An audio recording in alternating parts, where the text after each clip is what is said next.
प्यारे बच्चों, क्लास 12 मनोविज्ञान अध्याय 5 चिकित्सा उपागम के महत्वपूर्ण ऑब्जेक्टिव प्रश्नों को हम लोग इस वीडियो के माध्यम से देखेंगे। इसको आप लोग सुने बढ़िया से और कॉपी में नोट कर लें, परीक्षा उपयोगी है।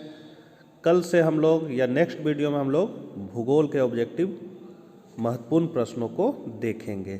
वीडियो शुरू करने से पहले आपसे निवेदन है कि अपने चैनल इकोनॉमिक्स प्लस पर यदि आप नए हैं तो चैनल को सब्सक्राइब कर लें, घंटी का आइकन को दबा दें। साथ ही वीडियो को ज़्यादा से ज़्यादा अपने मित्रों को भी शेयर करें। तो चलिए आज हम लोग कुछ नया सीखते हैं।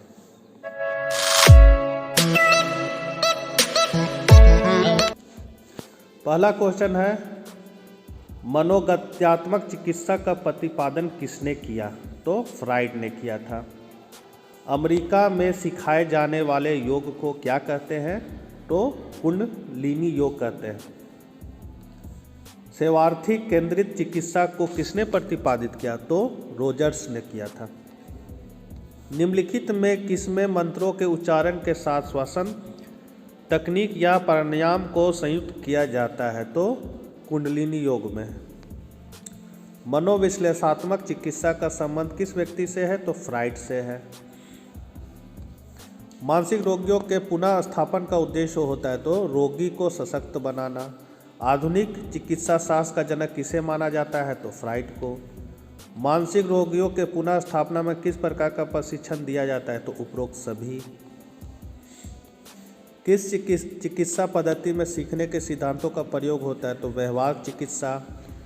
योग विधि बढ़ाती है तो भावदशा, ध्यान, दबाव, सहविषुणता, उपरोक्त सभी। श्वसन अभ्यास को योग में क्या कहा जाता है? तो आसन। क्रमिक विसंवेदनीकरण को किसने प्रतिपादित किया? तो वोल्फ ने। व्यवहार चिकित्सा किस सिद्धांत पर आधारित है?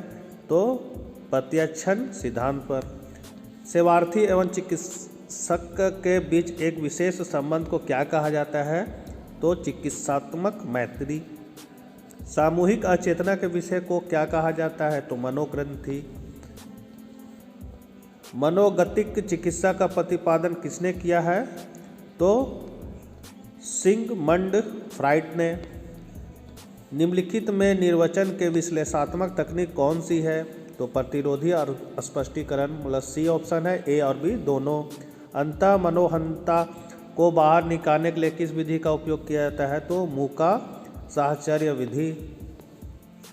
निम्नलिखित में किसमें सेवार्थी चिकित्सक की पूजन करने लगता है? तो सकारात्मक अन्यारोपण। मनोवृत्ति निर्माण को कौन सा तत्व प्रभावित नहीं करता है? तो आवश्यक पूर्ति। मनोवृत्ति परिवर्तन में संतुलन का प्रतिपादन किसने किया था? तो मोहसिन ने। निम्नलिखित में कौन रोगी को अपने आप को और अपनी समस्या के स्रोत को समझने से बाहर आई सामग्री को अपने आई में समाकलित करने में सहायता करता है? तो समाकलन कार्य। श्रेणी आधारित स्कीमा को क्या कहा जाता है? तो दर्शक प्रभाव। उत्तम स्वास्थ्य हेतु किस भारतीय मनीषी ने अष्टांग मार्ग को प्रतिपादित किया था? तो पतंजलि। निम्नलिखित में कौन सेवार्थी को कष्ट प्रदान करते हैं? तो अप्रक्रियात्मक व्यवहार। मनोवृत्ति का निर्माण निम्नलिखित में किस कारण द्वारा प्रभावित नहीं होता है? तो आवश्यक पूर्ति। अपर्याप्त व्यवहारिक, व्यावसायिक तथा सामाजिक समायोजन की यह आवश्यकता होती है कि व्यक्ति के पर्यावरण में परिवर्तन किया जाए। तो व्यक्तिक। यदि कोई अनुकूली व्यवहार कभी कभी ही घटित होता है तो इस न्यूनता को बढ़ाने के लिए क्या दिया जाता है? तो सकारात्मक प्रबलन। मनोवृत्ति परिवर्तन में संतुलन मॉडल का प्रतिपादन किसने किया था? तो इनमें से कोई नहीं है। संवेग तर्क चिकित्सा को किसने प्रतिपादित किया? तो अल्बर्ट पलिस ने। मनोवृत्ति का निर्माण निम्नलिखित में से किस कारक द्वारा प्रभावित नहीं होता है? तो श्रोता की विशेषताएं। आधुनिक चिकित्सा शास्त्र का जनक किसे माना जाता है? तो फ्राइड को। मनोविश्लेषणात्मक चिकित्सा का संबंध किस व्यक्ति से है? तो फ्राइड से। मनोगत्यात्मक चिकित्सा का प्रतिपादन किसने किया? तो फ्राइड ने। सेवार्थी केंद्रित चिकित्सा को किसने प्रतिपादित किया? तो रोजर्स ने। किस चिकित्सा पद्धति में सीखने के सिद्धांतों का प्रयोग होता है? तो व्यवहार चिकित्सा। सामूहिक अचेतना के विषय को कहा जाता है? तो मनोग्रंथि।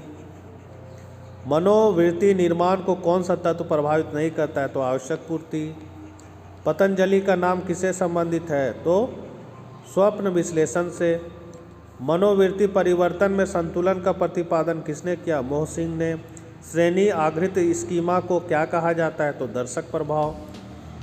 व्यवहार चिकित्सा किस सिद्धांत पर आधारित है? तो प्रत्यक्षण सिद्धांत। बंडूरा ने सर्प दुर्भिता को दूर करने के लिए किस प्राविधि का उपयोग किया है? तो मॉडलिंग। परामर्श का उद्देश्य होता है इनमें से सभी। निम्नलिखित में कौन जैव आयुर्वेदिक चिकित्सा नहीं है? तो सेवार्थी केंद्रित चिकित्सा। विश्व मानसिक स्वास्थ्य दिवस मनाया जाता है? तो 11 अक्टूबर। योग एक वैकल्पिक चिकित्सा है। पतंजलि के प्रसिद्ध योग सूत्र के योग के मार्ग कितने? 8। निम्नलिखित में कौन मानसिक स्वास्थ्य का आधार है? तो तर्कपूर्ण चिंतन। योग विधि बढ़ाती है? तो उपरोक्त सभी चीज़ को। अमेरिका में सिखाए जाने वाले योग को क्या कहते हैं? तो कुंडलिनी योग। निम्नलिखित में किसमें मंत्रों के उच्चारण के साथ श्वसन तकनीक या प्राणायाम को संयुक्त किया जाता है? तो ध्यान। मानसिक रोगियों के पुनः स्थापना का उपदेश होता है? तो रोगियों को सशक्त बनाना। अल्बर्ट एलिस ने निम्नलिखित में किस चिकित्सा विधि का प्रतिपादन किया था? तो संज्ञानात्मक चिकित्सा को। अपर्याप्त व्यवहारिक, व्यावसायिक तथा सामाजिक समायोजन की आवश्यकता होती है कि व्यक्ति के पर्यावरण में परिवर्तन किए जाए? तो व्यक्तिक। मनोचिकित्सा की विशिष्ट प्रविधि है क्या है? तो सम्मोहन चिकित्सा। निम्नलिखित में निर्वचन के विश्लेषण तकनीक कौन सी है? तो प्रतिरोधी स्पष्टीकरण दोनों है। अंतः मनोद्वंद को बाहर निकालने के लिए किस विधि का उपयोग होता है? तो मुक्त साहचर्य विधि का।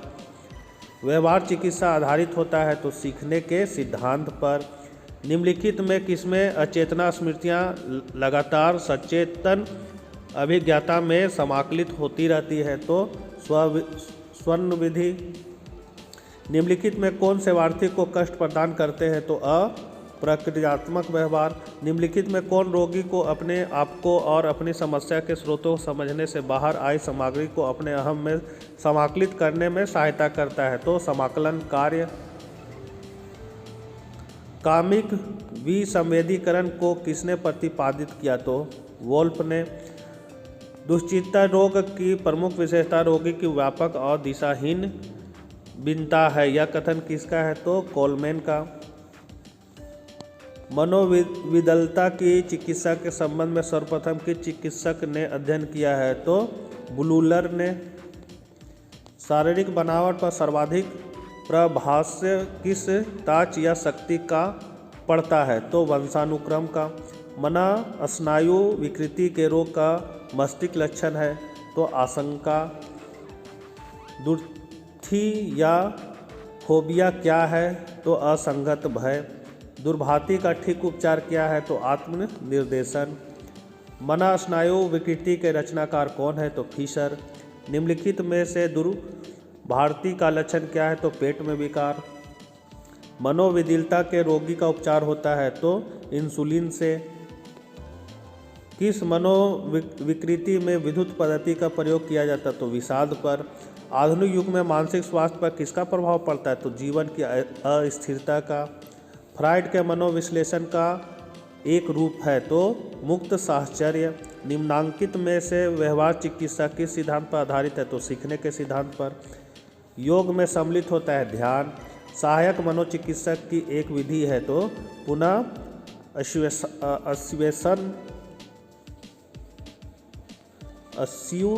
अस्योशासन। एक स्कीमा या अनुवृत्ति योजना है? तो मानसिक संरचना। मानसिक रूप से स्वस्थ व्यक्तियों के जीवन दर्शन में निश्चितता पाई जाती है। व्यक्ति के अचेतन प्रक्रियाओं को बाहर लाने की विधि कहलाती है? तो प्रशिक्षण विधि।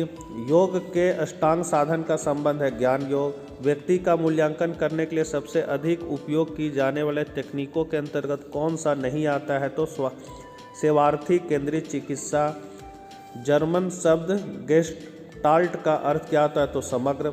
व्यवहार चिकित्सा के जिस प्रविधि में रोगी को वास्तविक परिस्थिति में रखकर इसमें काफ़ी मात्रा में चिंता उत्पन्न कर दी जाती है उसे कहा जाता है तो फल्डिंग। गेस्टाल्ट चिकित्सा का मुख्य उद्देश्य इस तथ्य पर बल डालना होता है कि डी आंसर होगा बी तथा सी दोनों पहलुओं को समझना, मतलब रोगी के वर्तमान भाव क्या है और रोगी किस तरह से व्यवहार कर रहा है। मनोचिकित्सा का क्या लक्ष्य है तो रोगियों को राहत पहुंचाना। मनोचिकित्सा का क्या स्तर है तो आत्मीयता संबंध की स्थापना। निम्नांकित में से किस अंतरण में क्लाइंट चिकित्सक के प्रति घृणा ईर्ष्या आदि को दिखलाता है तो ऋणात्मक। मनोविश्लेषणात्मक चिकित्सा में निम्नलिखित में किसका महत्व सर्वाधिक बताया गया है तो स्वप्न विश्लेषण। गेस्टाल्ट चिकित्सा एक तरह का है समूह चिकित्सा। मनोचिकित्सा विधि क्या है तो विषय भोग का उपचार।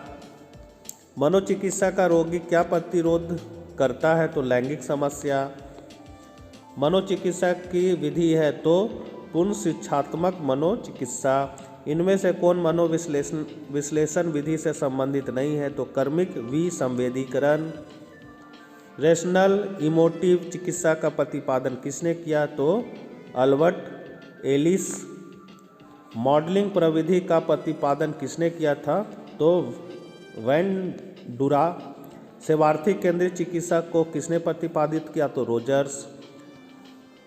अनिर्देशात्मक चिकित्सा से कौन संबंधित है रोजर्स। मनोचिकित्सा का उद्देश्य क्या है तो डी, ए और सी दोनों, मतलब ए है रचनात्मक समायोजन और सी है जीवन शैली के सुधार में सहायता करना। आधुनिक चिकित्सा शास्त्र का जनक किसे माना जाता है तो हिप्पोक्रेटस। मनोविश्लेषणात्मक चिकित्सा का संबंध किस व्यक्ति से है तो फ्राइड से। पतंजलि का नाम किससे संबंध है तो योग से। किस चिकित्सा पद्धति में सीखने के सिद्धांत का प्रयोग होता है तो व्यवहार चिकित्सा। गेस्टाल्ट चिकित्सा प्रतिपादन किया गया तो एफ पल्स द्वारा। जिस चिकित्सा विधि में मन तथा शरीर की एकता पर बल डाला जाता है उसे कहा जाता है क्या तो गेस्टाल्ट चिकित्सा। तदनुभूति से तात्पर्य होता है तो चिकित्सक द्वारा रोगी के भाव को समझकर रोगी के नज़रिए से वातावरण को देखना।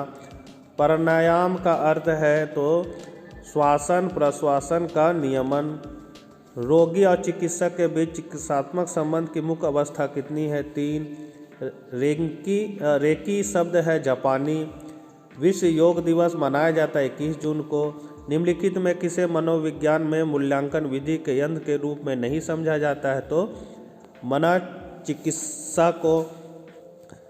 स्वतंत्र साहचर्य तथा स्वप्न विश्लेषण का उपयोग किस चिकित्सीय विधि में होता है तो मनोगत्यात्मक चिकित्सा में। उद्बोधक चिकित्सा का प्रतिपादन किसने किया तो विक्टर फ्रैंकल ने। मनोगतिक चिकित्सा का प्रतिपादन किसने किया था फ्राइड ने।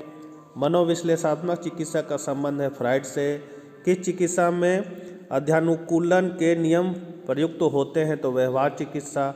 मनोगत्यात्मक चिकित्सा का प्रतिपादन किसने किया फ्राइड ने। मनोविश्लेषण चिकित्सा में सर्वाधिक महत्वपूर्ण होता है तो स्वप्न विश्लेषण। पारस्परिक अवरोध कलियम का आधार होता है तो क्रमबद्ध असंवेदीकरण। गेस्टाल्ट चिकित्सा इस तथ्य पर बल देता है कि बी तथा सी दोनों पहलुओं को समझना, मतलब बी है रोगी के वर्तमान भाव क्या है और रोगी किस तरह से व्यवहार कर रहा है। योग में सम्मिलित नहीं होता है तो ध्यान। गेस्टाल्ट चिकित्सा एक तरह का है समूह चिकित्सा। निम्नांकित में कौन जैव आयुर्वेदिक चिकित्सा नहीं है तो वैकल्पिक चिकित्सा। योग एक है तो वैकल्पिक चिकित्सा। जब चिकित्सक रोगी के प्रति प्रेम स्नेह एवं संवेगात्मक लगाव दिखाता है तो वह किस प्रकार का स्थानांतरण होता है तो प्रति स्थानांतरण। शर्त रहित स्वीकारात्मक सम्मान पर किस चिकित्सा में सर्वाधिक बल दिया जाता है तो रोगी केंद्रित चिकित्सा में। श्वसन अभ्यास को योग में क्या कहा जाता है प्राणायाम। मानसिक रोगियों की चिकित्सा हेतु उपयोग प्रविधि को क्या कहा जाता है तो मनोचिकित्सा। मनोविश्लेषणात्मक चिकित्सा में रोगी बोलते बोलते अचानक चुप हो जाता है तो प्रतिरोध की अवस्था में। चिंता को दूर करने के लिए व्यवहार चिकित्सा की प्रविधियों में किसे उत्तम माना जाता है? तो क्रमबद्ध असंवेदीकरण को। निम्नलिखित में किस मनोविज्ञान का विकास भारतीय परिवेश में हुआ? तो योगा मनोविज्ञान। लोक चिकित्सा है, लोगो चिकित्सा है तो मानवतावादी अस्तित्ववादी चिकित्सा। कार्ल रोजर्स ने प्रतिपादित किया है तो क्लाइंट केंद्रित चिकित्सा का। योग एक है वैकल्पिक चिकित्सा। किस चिकित्सा विधि में फ्लडिंग का प्रयोग किया जाता है? तो व्यवहार चिकित्सा विधि में। मन चिकित्सा के लक्षण कौन है? तो इनमें से सभी। कार्ल रोजर्स विकसित किया है तो क्लाइंट केंद्रित चिकित्सा विधि का। व्यवहार चिकित्सा आधारित होता है अधिगम सिद्धांत पर। और आपका लास्ट क्वेश्चन है, निम्नलिखित में कौन सा वैकल्पिक चिकित्सा के देसी विधि नहीं है? तो मॉडलिंग।